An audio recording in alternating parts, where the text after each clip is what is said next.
Hey everybody, welcome to the Elseworlds Exchange. I am Sal. And I'm Joel, your co-host with excellent internet that's never a problem. Yeah. Well said. So anyway, today we're going to be talking about Marvel Phases 3, 4, and Beyond. We're going to just jump in and kind of talk about where the future of the Marvel Cinematic Universe is headed, because everything was kind of building towards Avengers, and after that, everyone kind of went like, yeah, my favorite movies are kind of behind me. Unless... I'm not sure if I believe that. I would say it's more of an issue of you conquered the world with Phase 1. Yeah. Now what do you do now that you've conquered the world? Right? Exactly. The thing that I found most intriguing is that, like, Marvel Cinematic Universe is an ever-evolving and ever-changing thing, it's not unlike the eras of comics when, like, different people are working on different runs. Like, I remember reading or seeing recently somebody was talking about how it's like, that was Joss Whedon's run on the Avengers, and now we're getting the Russo brothers run on the Avengers, and the Jon Favreau run on Iron Man, and they feel like they don't want to do that again, or it's like it's too sacred, we can't touch it. Yeah, and even then, like, they don't want to talk about Iron Man 2, and they don't really want to talk about Shane Black's Iron Man, despite the fact that, like, Shane Black is cool and that script was kind of rad.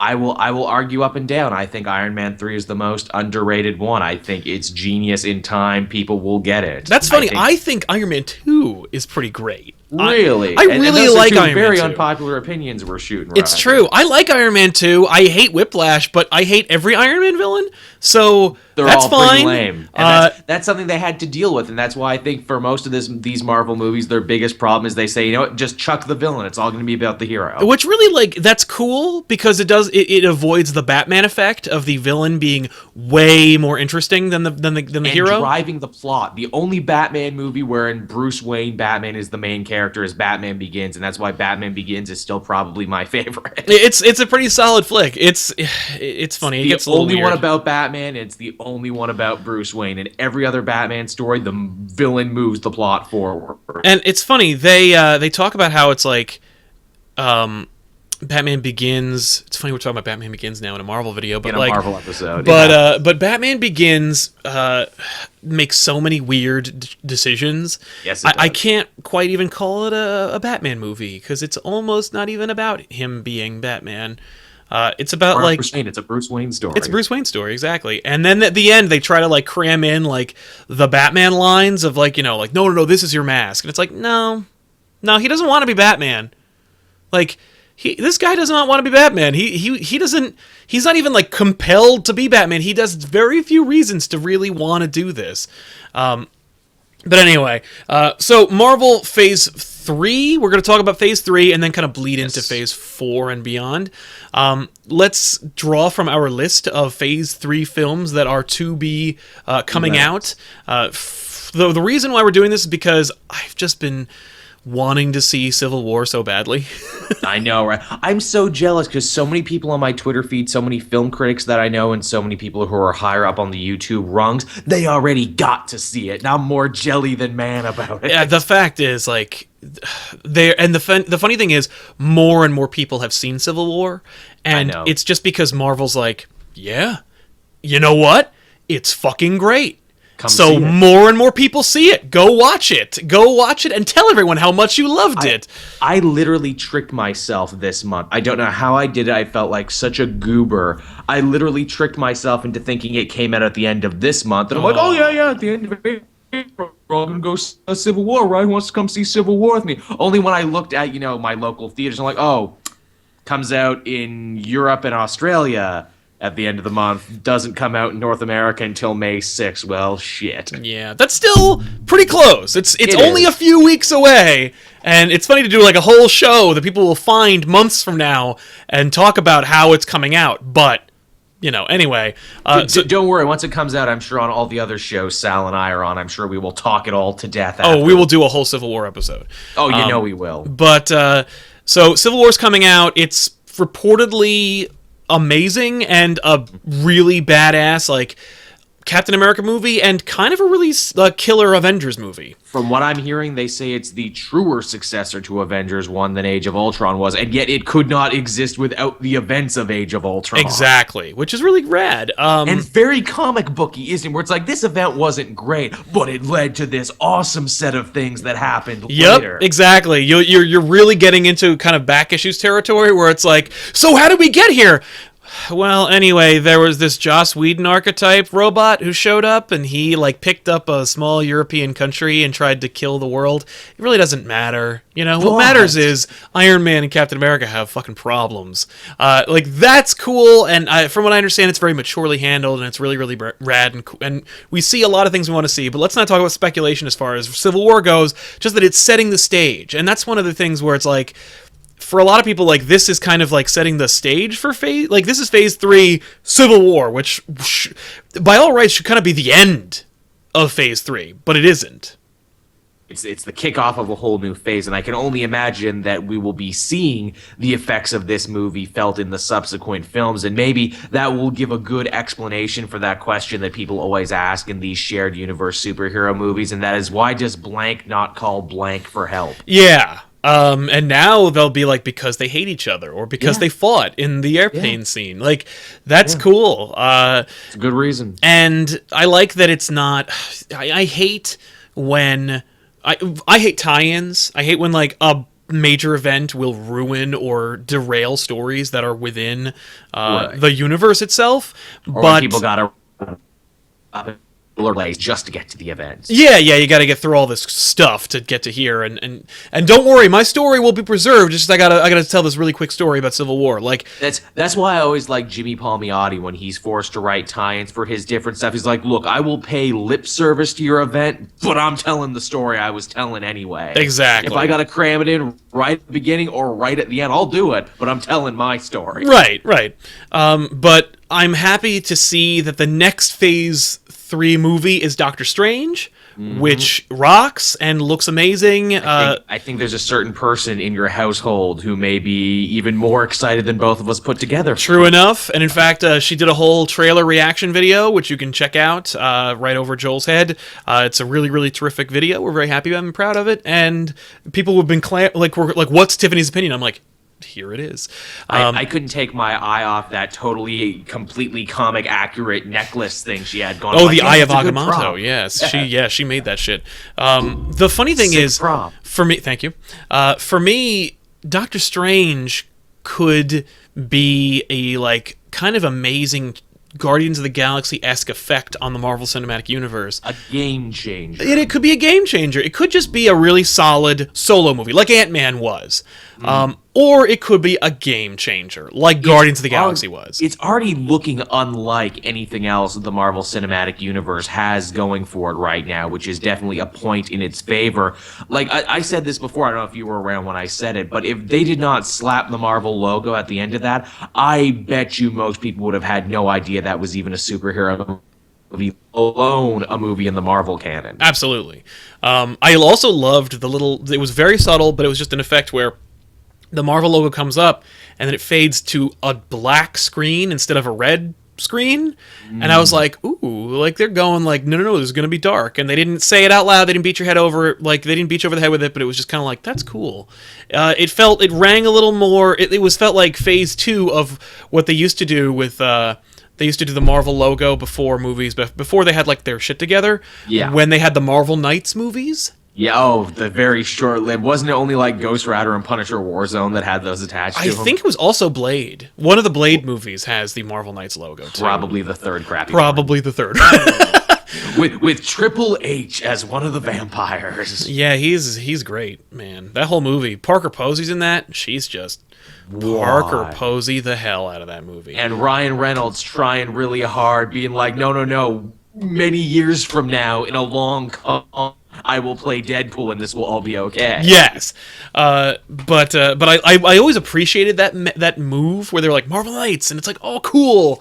A more mature adult imprint for the Marvel movies that would not ever really be realized until the Netflix shows. Exactly. But Doctor Strange could be a game changer, and it could be really like shifting and changing the Marvel Cinematic Universe, because for the most part, they're pretty much like phase 3 for me is kind of the like, we've got you. Like, we've got you, and now we're gonna try some new shit. And see if and not even see if you'll stick around, but like, we're just gonna try some new shit, and you better like it, because here it is. Like, magic. Now we have to do some new shit because we can't do Iron Man 4, we can't do Cap 5 or whatever, because those actors either want A, more money, or B, move on to other things. And that's the thing that's like the scariest prospect of Marvel Phase 4 and beyond and so forth, but like, we'll get into that. So moving on to Guardians of the Galaxy 2, I don't think it's going to really like change the game. I think it's just going to be as cool as the last one. With the first Guardians is such a lightning in a bottle movie. Like, that one crossed so many boundaries and so many borders when it came out, and just shocked everyone, because everyone was already saying it. They say it with every Marvel movie, but they were saying, "Oh, Guardians is first taste of failure, you know, could they come back from this if it was a failure?" And it amazed everybody and had one of the greatest soundtracks of the year. Oh yeah. Guardians might be one of my favorites. It might be my favorite. I go back and forth between that one and Winter Soldier, but I think on most days it ends up being Guardians is probably. And it makes me frustrated when it works so well, and then they're like, and then Marvel goes like, yeah, and then we're gonna put it in, and then like, no, like, you seem to know the best how to do something well and then do something else, as opposed to like do that again. Like, for my money, when Dark Knight became $1 billion success, they were like, okay, this is what we do now. Dark Knightify everything. Whereas Marvel's like, no, we're gonna do this, and then we're gonna do something else. And I hope you like it as much as that. But if you like it, don't worry, there'll be a sequel for it. Yeah, we're already on the sequel. Yeah. And you know what's funny? Everybody, like, in the chat, I'm noticing people are, like, kind of speculating on their own, and, like, I know somebody said, like, Robert Downey Jr. wants out, so they better figure something out. You know what? You have no idea.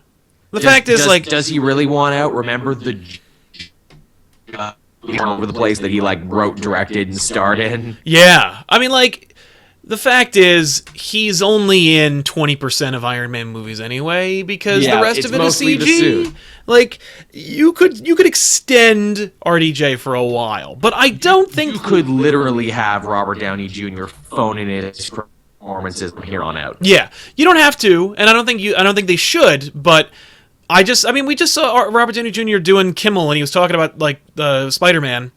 And how he's like, yeah, I mean, like, once we get the contracts worked out, maybe I'll be in the Spider-Man movie, which is the next one on the list after Guardians of the Galaxy 2, Spider-Man Homecoming, which might fucking have Iron Man in it, which is kind of like, oh. Homecoming, which we never thought would happen. Homecoming, which has clearly caused them to move a bunch of their other stuff around because they weren't thinking they'd get Spider-Man back the way they did. And that I love how they were like, oh, we got Spider-Man back. Everything move out of the way. Yeah, we're not saying who the favorite son is. We're not saying what we think. But seriously, everyone else get out of Webhead's way. Exactly. Which, like, as a Spider-Man fan, I'm like, okay, sorry. I mean, like, listen, I was excited already for everything that was on the list, but like, oh, we're getting Spider-Man kind of next. Works for me, hurry up. Because, like, for me, you know, first of all, Homecoming is a whole other episode. We could talk about, like, we could speculate on Homecoming, we could talk about how, like... Like I keep saying, as it gets closer, we need to do a whole Spider-Man cinematic retrospect. I agree. Well, these will have to be different episodes. We'll have to do, like, the Spider-Man trilogy, and then we'll do Spider-Man duology, and then we'll do the reboot, and or the second reboot. But suffice it to say, I think Homecoming is another game changer, in as much as they're, like... This is what people asked for when they're like, I want it to them. Yeah, like people are like, I want you to get your shit together and work out a deal. We want you to get your shit together, put it in a box, take it down to the shit museum. Or deal with Sony. Yeah, I mean, it's like we have to make a deal here, and we want in phase 4 and 5, we want that. We want these things that we like, but we know you can do better. So what an amazing, just like planets aligning for Sony and Marvel making a deal. We are blood sworn enemies. This will never happen. Oh, what's that email link? Oh, what's that? Our movie's doing terrible and us poisoning our own brand. Okay, I guess we have to now. Yeah, wow. It was an amazing combination of not getting your material. Are you still there? I'm still here. Can you hear me? Yeah, you're just frozen. I'm just frozen. It happens. It's okay. You're back. It's an amazing combination of I don't know what I'm doing with this material, and some of our executives came off as racists in public. The perfect storm of incompetence, ugliness. That's whenever people are talking about maybe they'll get like X-Men back. I'm like, X-Men can only come back if there's a combination of career ruining blunders.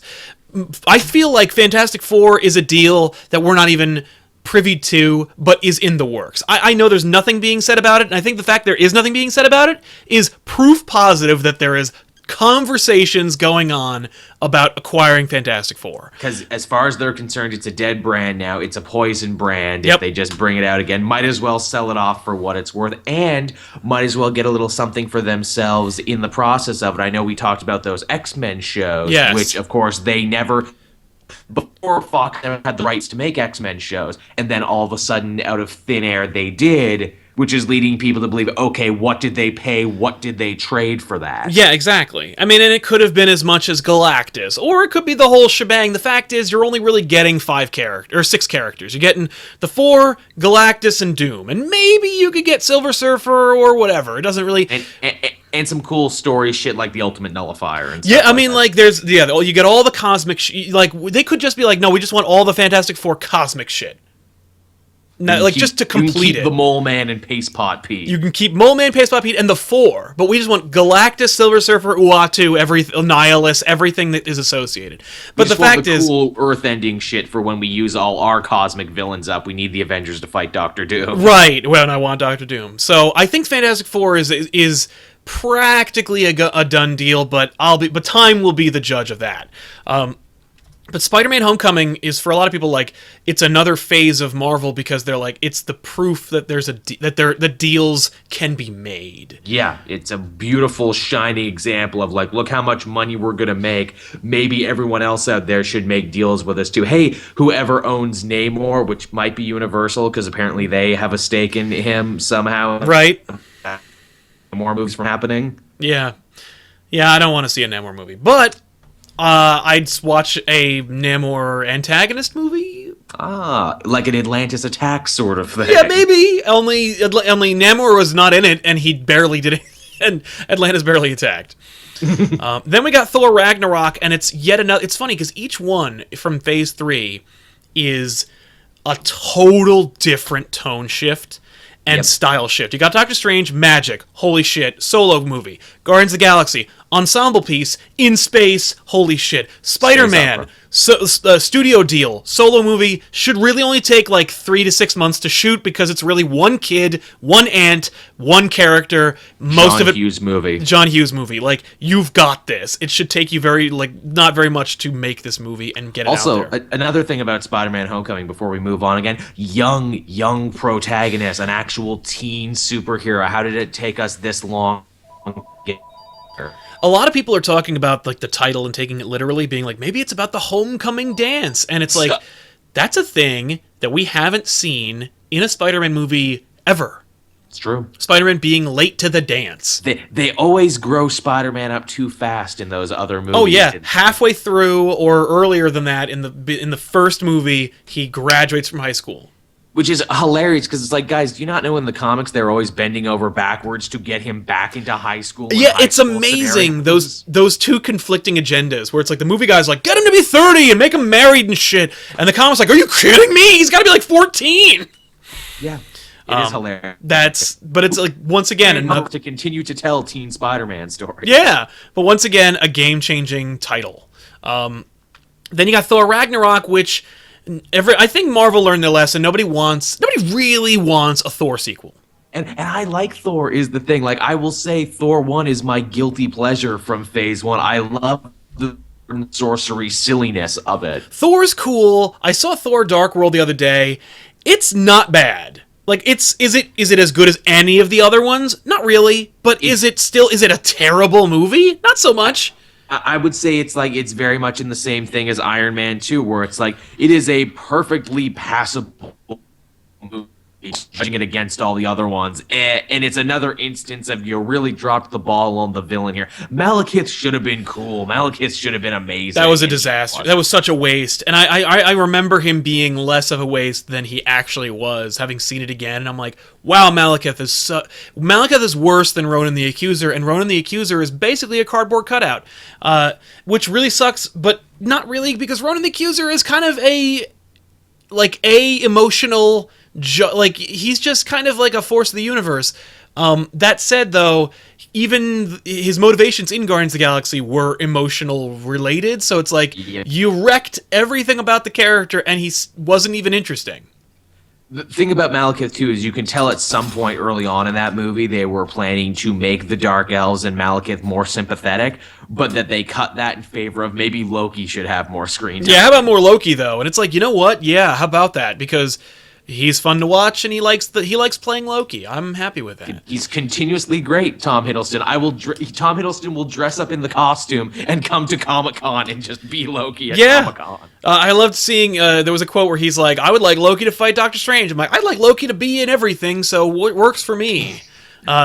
They were kicking around the idea of a Loki solo movie. I'm like, it's nuts, but maybe not also. Yeah, I trust them. But that said, like, Thor, The Dark World, it's fine. It's, like, not great, but, like, it had cool shit, like spaceships and battles and Thor being Thor, and, like, Natalie Portman didn't really do much, but whatever, and Kat Dennings is annoying, but, like... It had that dude from the IT crowd in it for a minute. Oh, yeah, that's right, it did.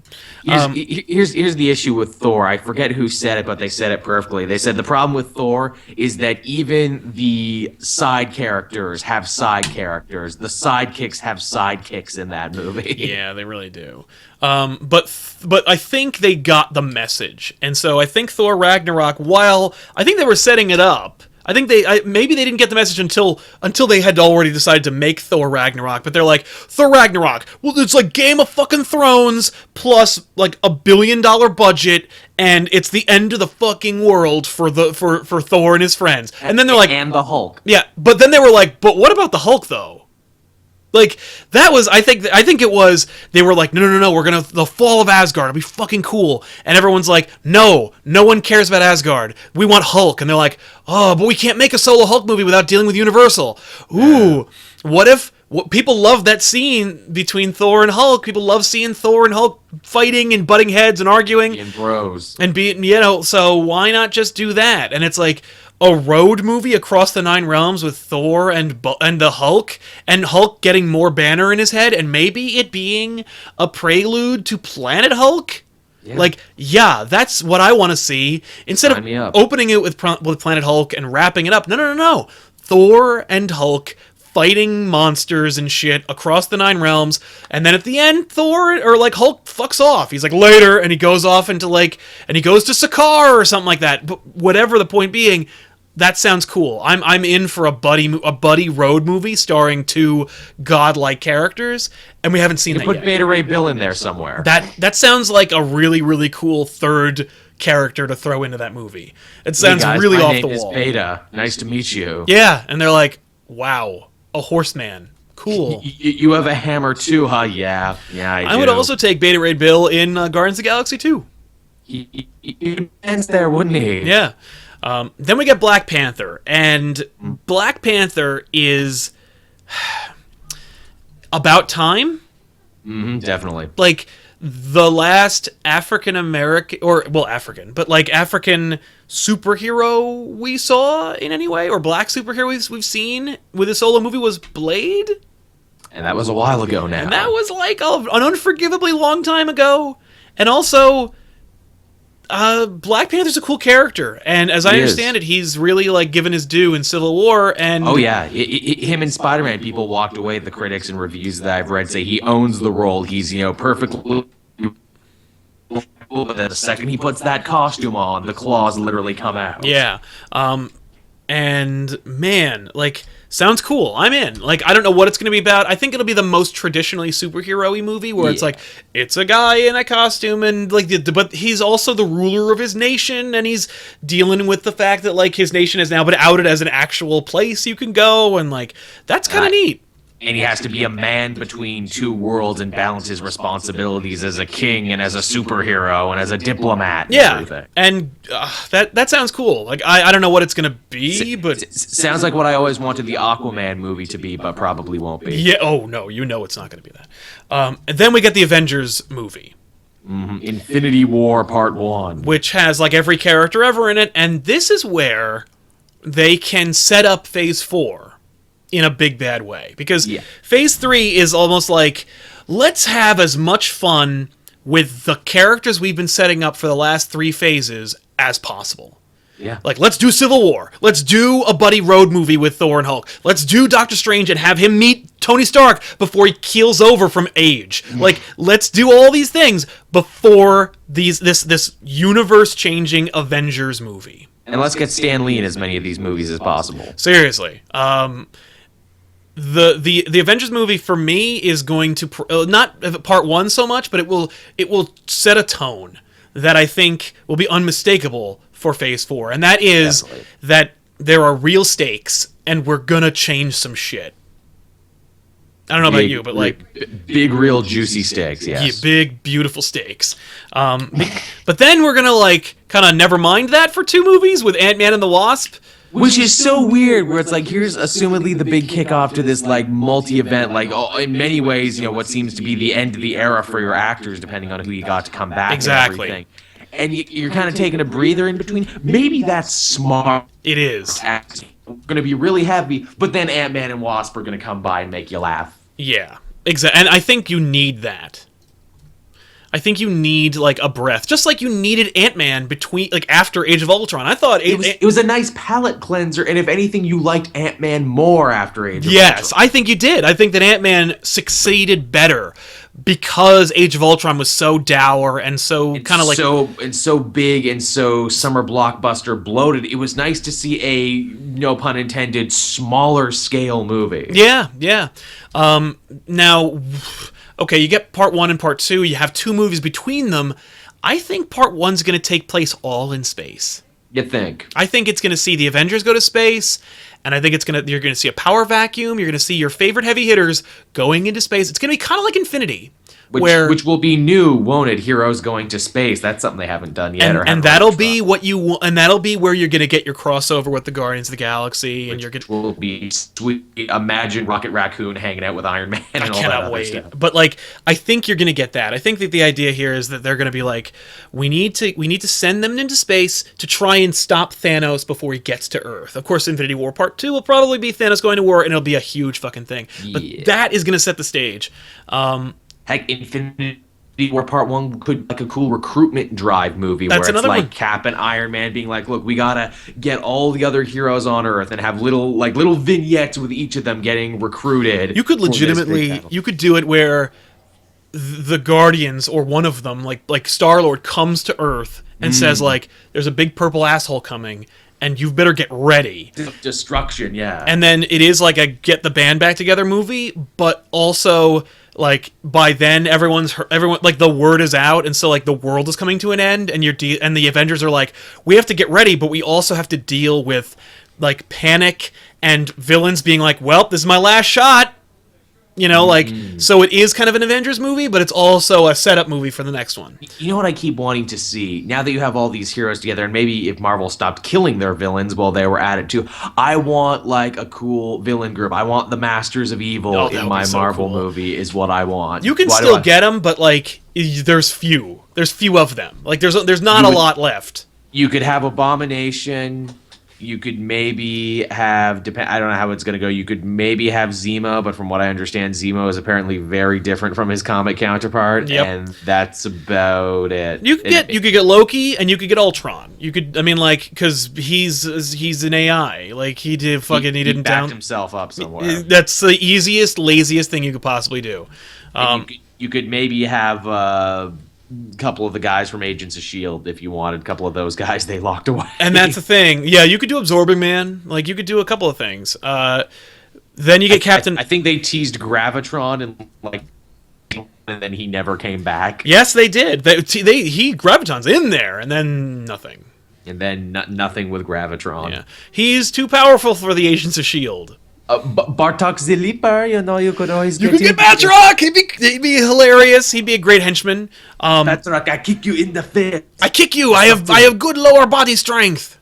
Sevati, it is like karate, but French. But I am not French, so do not forget.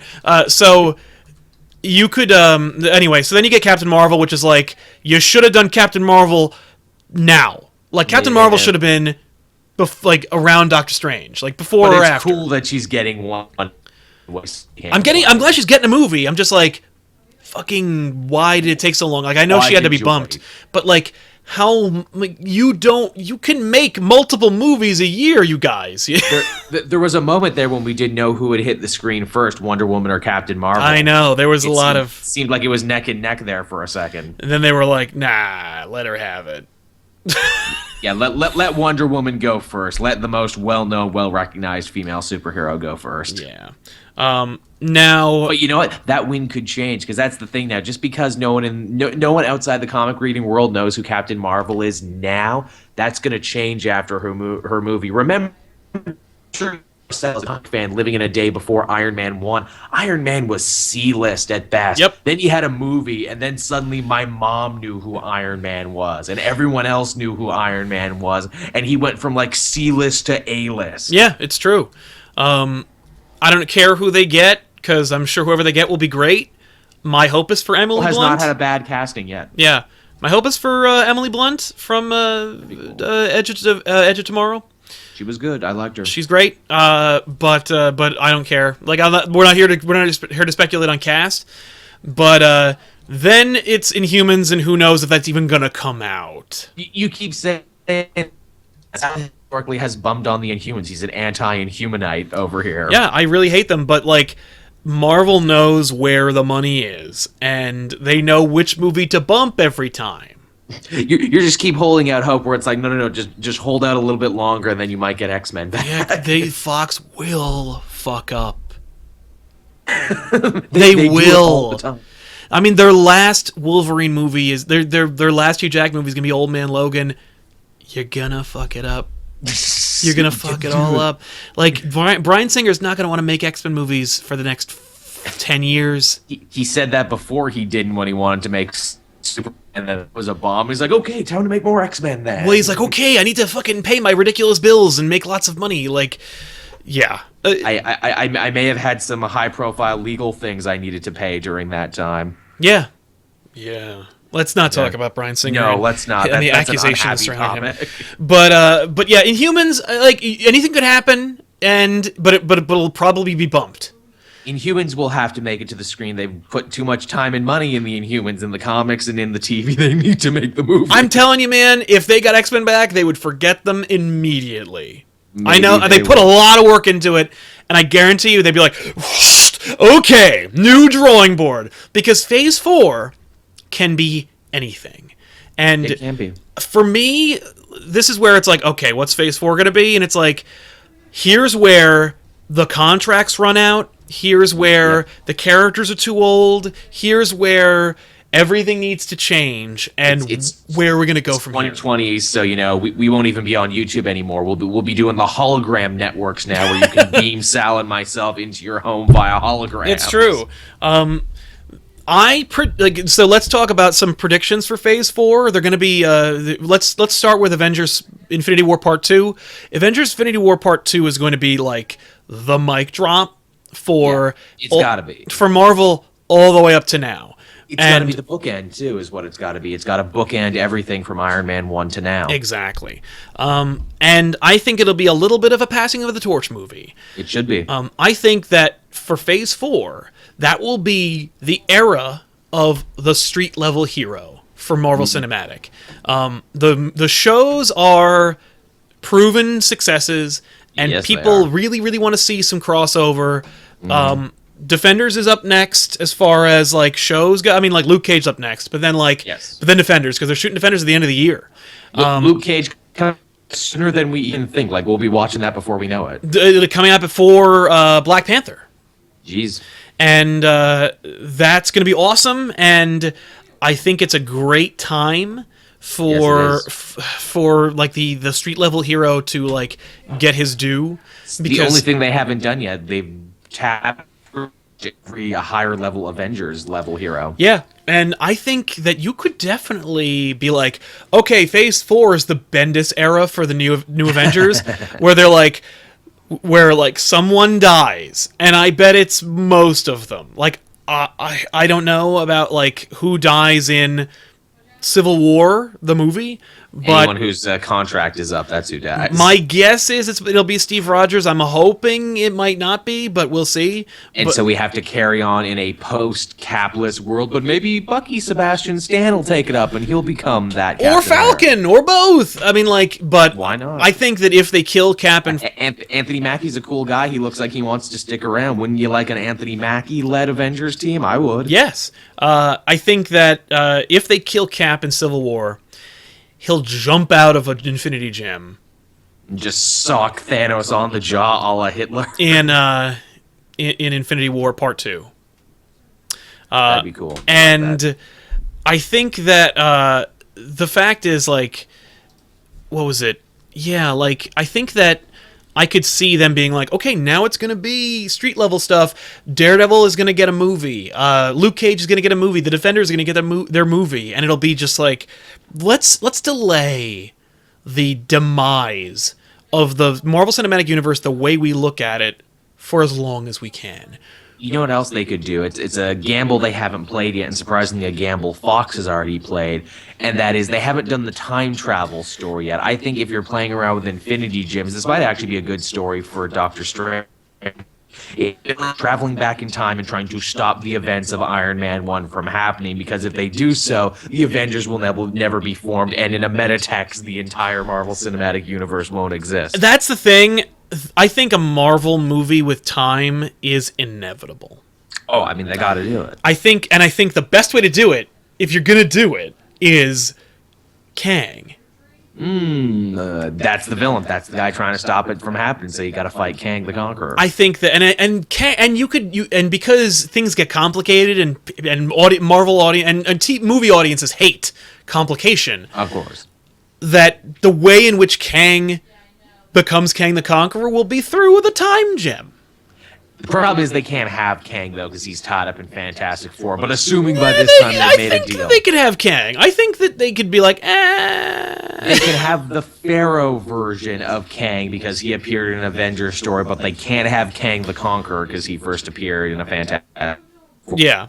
I love all the people in the chat who are like, Fox owns Kang, so in the next 10 years, when that movie comes out, I'm certain they will not have worked out a deal. We're judging in the future. It's 2020. 2022 when these movies come out. In 2020, when, the cyborgs have ruled over us and we are all working in the salt mines on, Saturn IV. You're gonna, like, the concept of Fox has such and such will be moot. It won't be moot for people who are like, well, when am I gonna get my strong guy movie? Like, when are we gonna see Multiple Man get his? Since Fox clearly has no problem making movies nobody wants to see, like Fantastic Four or Gambit. Is that still happening? They keep losing directors. I talked to somebody at Fox, and they were like, and God willing, we're gonna get Gambit off the ground, and I'm like, don't. Gambit's just the little train who could. He thinks he can. He thinks he can. Who the hell wants to see that? Like, I get wanting to see Gambit. I get wanting to see Gambit as a character and being in the movies and doing cool shit. I got my playing cards. Look, but is anyone really excited to watch Gambit, like, go to the bayou and go find his wife, Bobby, and, like, fight the Guild of Thieves? Like, no one wants to see that crap. And if they do, like, I'm sorry, because you're never going to. The question is, what's your pitch for Gambit is the thing. Like, you can't just do a straightforward Gambit. What do you have that's different from anything else? What stupid movie-driven idea would they have for Gambit? Is it going to be a hard-hitting look at corruption in New Orleans in the year 2016? Yeah, probably fucking not. Is it going to be a post-Hurricane Katrina? Is it going to be Treen, but with Gambit in it? I mean, the reality is, like, the fact is you could tell they don't give a shit because it's tied to Channing Tatum. Yeah. Who I don't hate Channing Tatum. If anything, I've liked him more in the last couple years. He does cool stuff. He's not Gambit. He's really funny in 21 and 22 Jump Street, and he can do action movies, but he probably shouldn't be doing Gambit. Is he cooler than Jai Courtney? By 1,000%. Would I watch a Gambit movie starring Channing Tatum over any movie that isn't Suicide Squad with Jai Courtney in it? Yes. Could be worse, though, John Cena is Gambit. I mean, like, the fact is, I don't, like, the fact is so many of us aren't in, the movie industry and don't know every aspect of it and don't know every facet and how it works. You're not, but you told me you were before we started. But Joel, I am in the movie industry and I know how this works. But like, they make these decisions and they're based off of imagined metrics and fake reports, and they're like, this is like, look, if we put Channing Tatum in this, I mean, like, look at the Sony hack for Ghostbusters.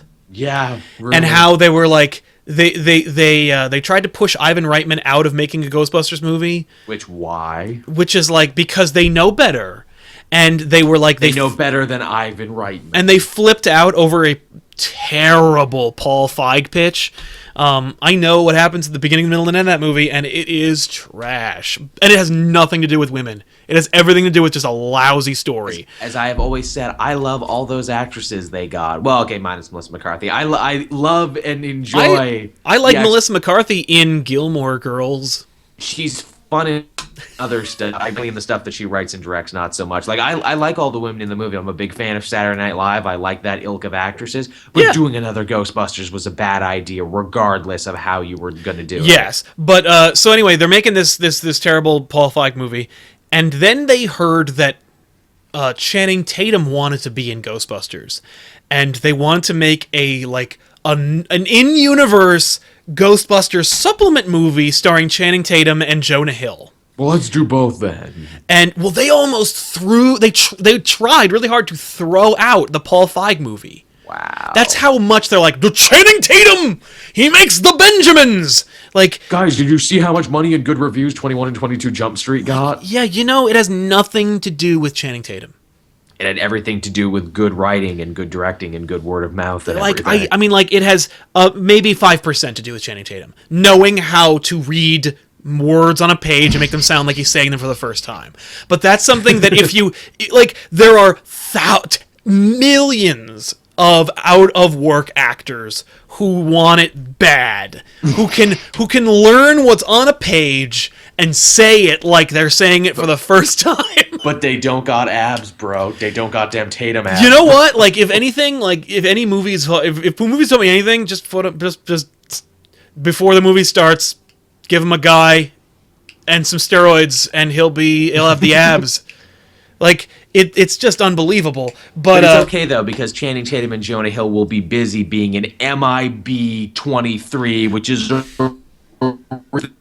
happening in the real world in which we live in. But who's making that movie? The guys who are making Ghostbusters. That's a Sony product. That is the people who are like Channing Tatum and Jonah Hill, and these names make movies work.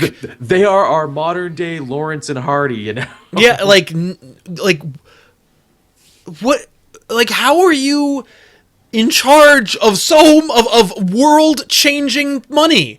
When you seem to lack basic thinking skills. If you literally just say, let's say instead of making MIB 23, they took the budget and just put it into Flint, Michigan. Yeah, really, just to fix that low and just said, instead of making MIB 23, we gave we fixed the water problem. We took all the money we were gonna spend. That includes marketing and production and actors and all that shit, catering. and we just put it into this. And like, there's just a big stupid poster, a one sheet from MIB 23 that they hang in the mayor's office of Flint, Michigan, forever. And it's like, instead of getting that movie, you have clean water. Like, You're just welcome. drives me nuts that like they make, because I remember seeing. I mean, like, this is funny because, like, here we are in the world where I flew in a plane like magic, like Superman in the sky, and I had access, and I couldn't use my phone, but I could watch every Star Wars movie in a row, or any movie that came out over the last year, right there on a screen, and stop it and start it whenever I wanted to. Like, I live in this crazy world where, like, I have literally anything I want, and it fits in a small rectangle in my pocket. But you can't smoke on the plane, though. You couldn't smoke on a plane for 40 years. Get used to it. But, like, I was channeling my father there for a second. Right. But, but we use these antiquated notions to dictate policies and dictate like how we make movies and how we make decisions. Yeah. I think the part that like why we love Marvel and why we're like, Marvel Phase 4, when do you think can happen? Is because they're like, well, what works? What right? Like they make logical decisions that people outside the industry would make. People who are like, well, why don't you just get a really fucking good director and some good actors and like a decent goddamn screenwiter and just put it out and a sensible budget. Yeah, like how about you just don't spend $600 million in a Green Lantern movie? How about you just make Green Lantern for? You took the words right out of my mouth. But really, I was really wanting to shit on that Green Lantern movie. $250 million. $250 million to make Green Lantern. $250 million that we know of is the thing, because they had to go back multiple times and ask for more money from Warner Brothers to finish it. Yeah. And it still came out looking like shit. And you have to think, if they asked for money to finish it, how bad did it look before? How bad did it look? And well, you know what's funny? They started with the CG suit. And they're like, it's going to be CG. That was the first mistake. And it was like, what are you doing? Like, it's a cool suit. Just make a suit, and he flies. Like, it's just Superman with a magic ring, and you can hide those strings by literally just putting a green aura around him. It's so cheap. It's the simplest suit, and they overthought it to death. Yeah, and I thought Jeff Johns was a consultant on that movie. Like, he was. They had insiders telling them what to do, or rather advising them what to do, and them being like, nah, shut up. And this is why I think DC TV is so much better than DC movies. In DC TV does listen to Jeff Johns, and that's why The Flash genuinely ends up being really awesome, because they actually listen to him. Yeah, it's like despite the fact that Flash literally looks like he's in a fireman's like he's from a Paul Verhoeven future where firemen rule the world. It's a proto suit. He'll get a bit. But like, I don't care. Like, the funny thing is, the Flash show is just a solid show. It's about fucking these people who just, they're superheroes. Like, they do the thing that they're supposed to do, and maybe there's a little bit of melodrama because they got the CW on there and whatever. But there's melodrama in every movie. Like you love Iron Man so much, this guy won't fuck his receptionist. Like, that's the melodrama of this movie. It just blows my mind. But anyway, what do you think is going to happen? Phase 4. What do you think? Do you think they're going to be like, fuck it, time travel? Do you think they're going to reboot after Infinity War Part 2, or do you think it's something like me where they're like, we'll just won't reference Iron Man for as long as we can, and then the new Avengers, who will consist of street level characters that can't possibly fight Thanos, will fight Kang and fuck up the past and make it so that the future is like with younger, different characters. It is a really weird and really interesting thing, and it's funny as these superhero movies go on longer and longer, and as they become the big hit pulls of every year now, they are slowly but surely starting to learn the lessons that comics had. Like, even the whole concept of like the superhero reboot, where it's like, well, that was bad, but that's okay, you can start over though. Right. Which they did with Incredible Hulk and Batman Begins, and it worked. And then they show that it's like, well, starting over doesn't always work. Sometimes it's shitty, like Fantastic Four and like all this other stuff. And then, they're starting to learn the bad lessons too. Yeah. Like, Fox is like, that's okay. We can retcon out the stuff we don't like, and we can have a whole movie that's basically nothing but one giant retcon and us having to clean up our mistakes. Yeah. I really think they're gonna keep going. I think at this point. I mean, like, I know that I've heard rumors that Chris Hemsworth might be finished soon, that he might be interested in moving on.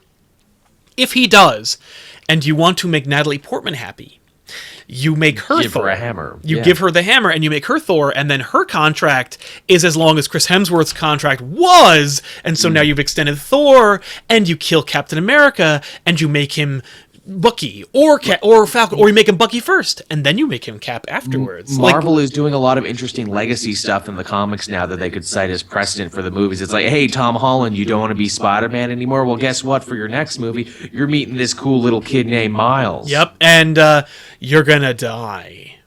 Like, they'll kill you, or not, or maybe you'll retire. Like, yeah. But you could make so many cool Avengers movies where it's like, it's Daredevil and Spider-Man and like, an Iron character and Thor, or, you know what I mean? Like, and one of the Caps, and they're like in a loft in Manhattan and like, this is hard! Ultron came back and I don't know how to beat him! Like, that's cool. It could actually be like the next level of like, and this is the hardest period in Marvel history. Like, and you know, it's like, if you have continuity, why not use it? Just because the actors are done doesn't mean you can't work out a deal down the line. But it's like, you know who we need on this? We need to go talk to Steve Rogers, and what he's doing. Yeah, they'll be like, I understand that Chris Evans wants to direct, and it's like, you know what? Sure, direct, and once in a while you pop in one of these. Yeah. You pop in, you give him some ideas, or maybe you kick some ass for a day.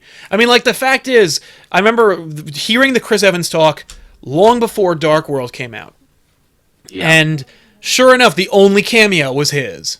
I think too, there was also a little bit like Chris Evans also kind to like negotiate in public out loud where everyone can hear it too. That also helps. I think they've learned that from Robert Downey Jr. now. Oh yeah, that's the trick you got to do. You got to negotiate out loud where everyone can hear you, because if the fans hear, wouldn't you get Captain America anymore? Yeah, no, like, people like the current guard, and it's going to be hard. But if the fact is, like, continuity is your friend when it comes to winning them over, when you want to like convince them like that you're going to not fuck things up. It's also a big thing that the Marvel movies haven't had to deal with, because we've had like 5 or 6 Batmans, 5 or 6 Supermans. We've only had 1 Wolverine, 1 Iron Man, 1 Captain America. Yeah, and there's going to be it'll be interesting to see like what happens when they start replacing characters, because like, will you accept a new guy, or will it be, well, he's no Robert Downey Jr., he's no Chris Hemsworth? But the fact is, like, you could extend the MCU past those guys. Like we said, you can get rid of Chris Evans and shit. You could extend Robert Downey Jr.'s contract to just voiceovers and or HUD scenes. Like, just shots of his head. You put the green suit on, we shoot you here, and we just shoot him saying a variety of things, and we just pop him into different parts of the movies. But you know who's a trooper though? Sam Jackson, because he's up for anything in this MCU. Thank God, because I like Sam Jackson. I like Nick Fury in those movies, and I want to see him keep doing it. And he can just keep getting older and older. Doesn't matter. Like, that's fine. He's cooler as he gets older. Yeah, and but I think that like, as you get these, like, you won't see a recast in Marvel Cinematic Universe, because there's a replacement for everybody that's already been established that is a high-profile character. And especially, too, is that as the sequels move on, we haven't really seen a solo hero movie in a bit. Most of these new sequels are becoming buddy pictures or group pictures with at least one other hero tagging along. Which, like, is what everybody wants to see anyway. That's the point of making a shared universe. But the trick will be, like, let's see what happens when Fox recasts Wolverine.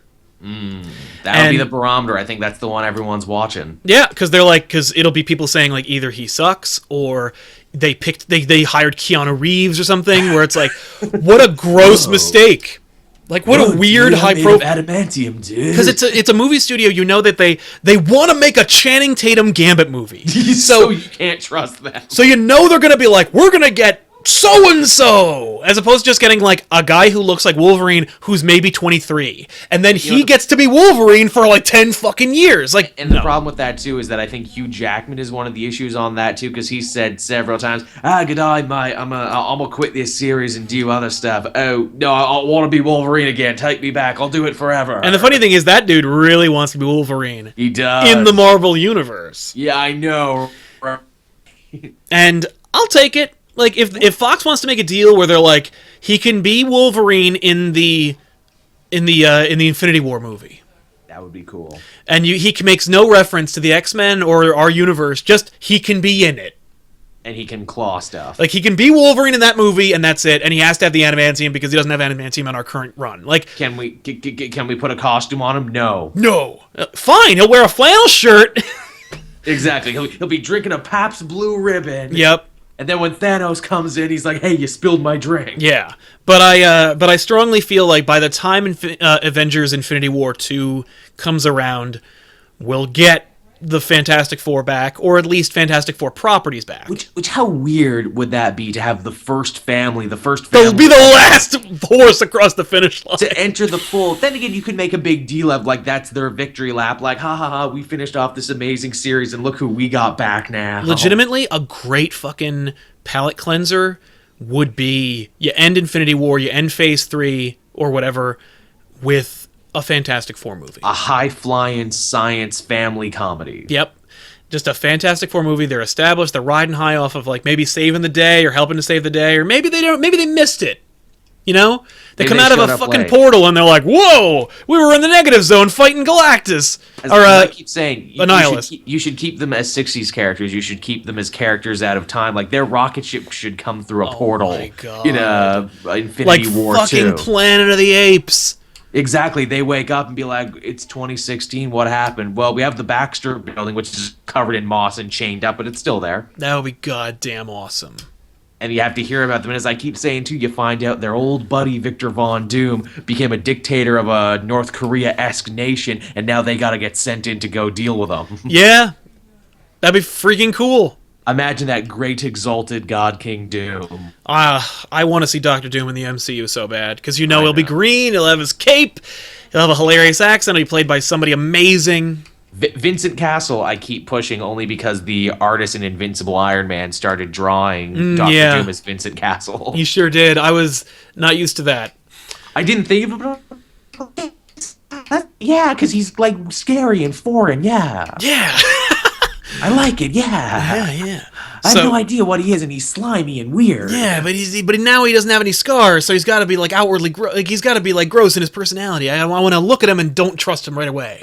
Which is true of every movie Vincent Castle's ever been in. You're like, no. You threw me over, I can tell. Yeah, exactly. So that, I guess, wraps it up as far as our speculation goes. That was, like, we just want to talk about, like, what's coming and what might be. What might be coming to pass. We'll see. I mean, like, the fact is, Fox could plant their heels and say, no, we want to keep making terrible Fantastic Four movies and lose money. Considering how stubborn they are, I would not be surprised. I mean, like, the fact is, I don't...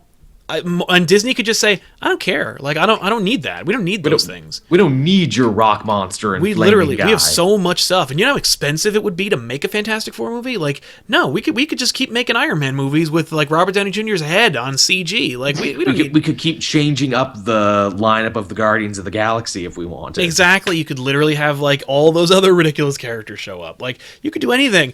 I hope they don't. I hope they're like, no, we want to just keep adding to it and make it bigger and bigger so that we can extend the lifespan of this cinematic universe for as long as possible. But that's my toss out for what I think they should do. I'd love to know what you guys think in the comment section down below this video. Let us know. What do you think Marvel's Phase 4 is going to be? Is it going to be a reboot, or is it going to be an extension of the continuity? Love to know what you think, and we'll continue the conversation there. Joel, I want to thank you for joining me on this big old conversation that we have here on the Elseworlds Exchange. Pleasure, because we weren't exactly sure if we were going to get around to this, because I have another show engagement tonight. You can find me over on Comic Uno's Comic Frontline show. Yep. And because obviously you got pack stuff coming up, so I do. You've been really busy. I have. I'm going to be, me, Ben, and Tiffany are going to be at PAX East this weekend, Friday to Sunday. Hopefully we'll see you there. If you haven't checked out our videos before, you should definitely come and like and subscribe to ComicPOP. We have a lot of great stuff. And go over to Cape Joel and check it out. There's a link in the description box below this video to check out his channel as well. If you all come out and check out my channel, maybe one of these days they'll have to invite me to go to PAX with them. That would be very nice. What is happening on Cape Joel this week that we can look forward to seeing?